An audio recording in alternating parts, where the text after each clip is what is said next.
ഇതാണ് മേളത്തെ വീട്ടിൽ നിന്നത്തെ ബാത്റൂമിൽ വീണ വെള്ളമാണ്.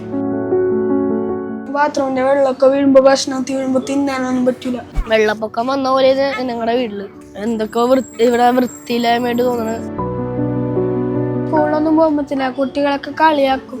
എന്നുവെച്ചാൽ ഡ്രസ്സ് മുഷിഞ്ഞ് ഇരിക്കണമുണ്ട്. എന്നുവെച്ചാൽ കുട്ടികളൊക്കെ എന്തോ പോലെ നോക്കും. രാത്രി മഴ പെയ്യണോണ്ട് നമുക്ക് ഉറങ്ങാൻ പറ്റില്ല, കാരണം വെള്ളം ചോർന്നുകൊണ്ട് നമുക്ക് അപ്പൊ കപ്പെടുത്ത് വെക്കണം. നമ്മൾ രാത്രി ഉറക്കമുണ്ടല്ലോ, അപ്പൊ സ്കൂളിൽ പോകാൻ പറ്റത്തുണ്ടായിരുന്നില്ല. ഒരു ഭാവി തലമുറയെ സ്വന്തം ശരീരത്തോടും സ്വന്തം ജീവിതത്തോടും വെറുപ്പാക്കുന്ന രീതിയിലേക്ക് മുൻ സർക്കാർ തള്ളിവിടുകയല്ലേ ചെയ്തത്.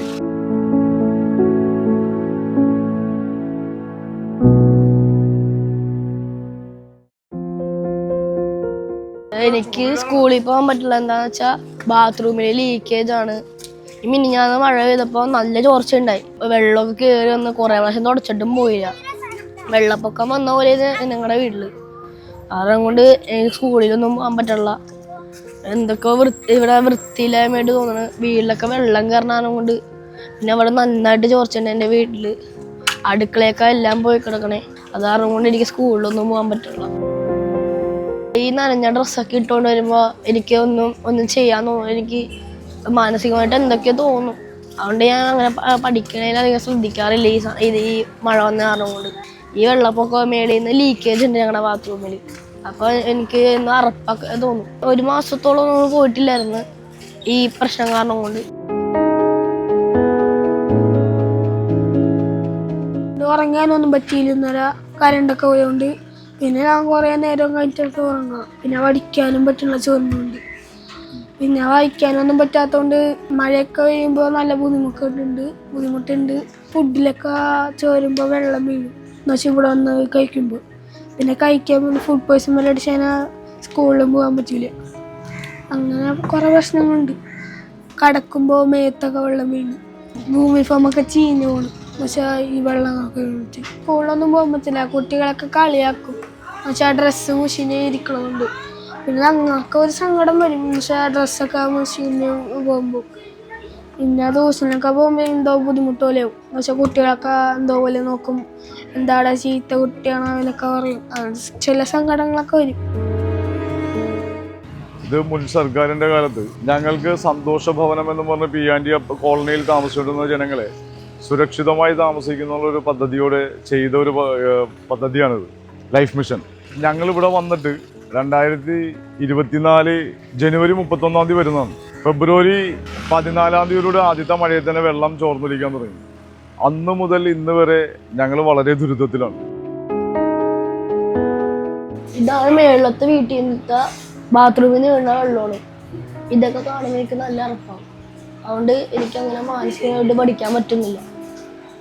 മാത്രമല്ലാതെ ഇവിടെ ഇട്ടും വെള്ളം ചോർന്ന കാരണം കൊണ്ട് എൻ്റെ ഡ്രസ്സൊക്കെ നനയാൻ കാരണം കൊണ്ട് എനിക്ക് പഠിക്കാൻ പോകാൻ പറ്റില്ല. മേളിൽ നിന്ന് വെള്ളം ചോർന്ന കാരണം കൊണ്ട് ഇവിടെ തുണി ഇട്ട് വെച്ചേക്കണേ. ഭക്ഷണം കഴിക്കാനുണ്ട്. വെള്ളമൊക്കെ മുകളിൽ നിന്ന് ബാത്റൂമിന്റെ വെള്ളമൊക്കെ വീഴുമ്പോൾ ഭക്ഷണത്തിൽ വീഴുമ്പോൾ തിന്നാനൊന്നും പറ്റൂല. എല്ലാ വീടുകളുടെ അവസ്ഥ ഇങ്ങനെയാണ്. അതുകൊണ്ട് തിന്നാനൊന്നും പറ്റൂല. അതുകൊണ്ട് ഇങ്ങനെ കണ്ട ഞങ്ങളുടെ ഇവിടെയുള്ള 65ഓളം കുട്ടികൾ. അപ്പൊ ഈ നാടിന്റെ ഭാവി അല്ല എന്നാണോ മുൻ സർക്കാർ പറയുന്നതും ഈ ഉദ്യോഗസ്ഥരും പറയുന്നതും? കഴിഞ്ഞ ദിവസങ്ങളിൽ STPY ഒരു HM ഇവിടെ വരികയും ഇപ്പൊ ഇവിടെ നിന്ന് ഒരു കുട്ടി സ്ഥിരമായിട്ട് ക്ലാസ്സിൽ വരുന്നില്ല. അപ്പൊ അവനെ അന്വേഷിച്ചു വന്നാന്ന് പറഞ്ഞു. ഈ കുട്ടി നിരന്തരം 15 ദിവസത്തിൽ കൂടുതലായി ക്ലാസ്സിൽ പോയിട്ട്. അപ്പൊ ഇവന്റെ അടുത്ത് മെഡിക്കൽ സർട്ടിഫിക്കറ്റ് ആയിട്ട് വരാൻ പറഞ്ഞിരിക്കണേ സ്കൂളിൽ. അങ്ങനെ ഞങ്ങൾ എല്ലാ കുട്ടികളെയും വിളിച്ചിട്ട് സംസാരിച്ചപ്പോഴത്തേക്കും 5ഓളം കുട്ടികൾക്കാണ് ഈ അനുഭവം ഉള്ളത്. അതായത് 6ാം ക്ലാസ് തുടങ്ങി +2 വരെയുള്ള ക്ലാസ്സുകളിലാണ് പോയി സംസാരിച്ചത്. അവർ പറയുന്ന അവരുടെ സ്വാഭിമാനത്തെ തന്നെ അവർ ചോദ്യം ചെയ്യുന്നത്. ഞങ്ങൾക്ക് ഞങ്ങളോട് തന്നെ വെറുപ്പാവുന്നെന്ന് പറയുന്ന ഒരു ഭാവി തലമുറയെ സ്വന്തം ശരീരത്തോടും സ്വന്തം ജീവിതത്തോടും വെറുപ്പാക്കുന്ന രീതിയിലേക്ക് മുൻ സർക്കാർ തള്ളിവിടുകയല്ലേ ചെയ്തത്. ഈ ഉദ്യോഗസ്ഥർ തള്ളിവിടുകയല്ലേ ചെയ്തത്.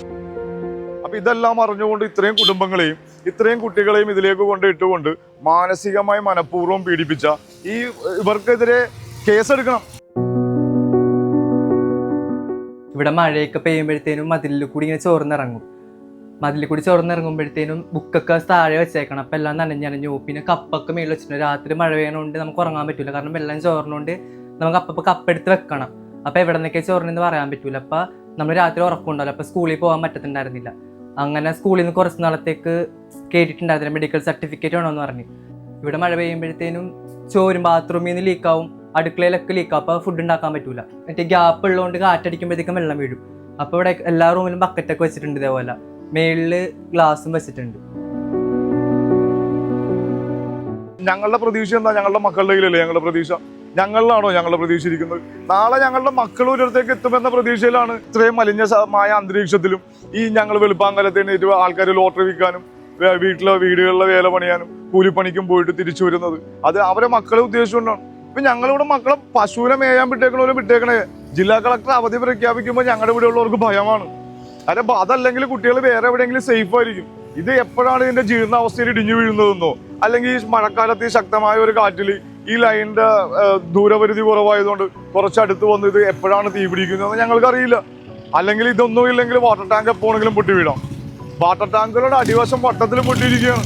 ബിൽഡിംഗ് തന്നെ ക്ലോസ് ആയിട്ട് അടിവശം പൊട്ടിയിരിക്കുകയാണ്. അപ്പൊ ഇതെല്ലാം പൊട്ടിയിരിക്കുന്നത് ഏത് നിമിഷത്തിലും ഈ പറഞ്ഞ ദുരന്തം ഇവിടെ ഉണ്ടാവാം. ഞങ്ങളുടെ കാര്യം പോട്ടെ, ഞങ്ങളുടെ മക്കളുടെ കാര്യങ്ങളിലേക്ക് എത്തുമ്പോൾ ഈ ചെയ്തിരുന്ന സർക്കാരും കോർപ്പറേഷനും GCDയും എല്ലാം അവർക്കും മക്കളും കുട്ടികളൊക്കെ ഉണ്ടാവുന്നതല്ലേ. ഞങ്ങൾ സംസാരിച്ചു ഇത്രയായി. ഇപ്പൊ നിങ്ങൾ കേട്ടില്ലേ, കുട്ടികൾ സംസാരിക്കുന്നത് നിങ്ങൾ കേട്ടു. കുട്ടികളുടെ അനുഭവങ്ങൾ അവർ പങ്കുവെക്കുന്നവർ. ഇതെങ്കിലും കേട്ടിട്ട് ഈ അധികാരികളുടെ കണ്ണ് തുറക്കട്ടെ.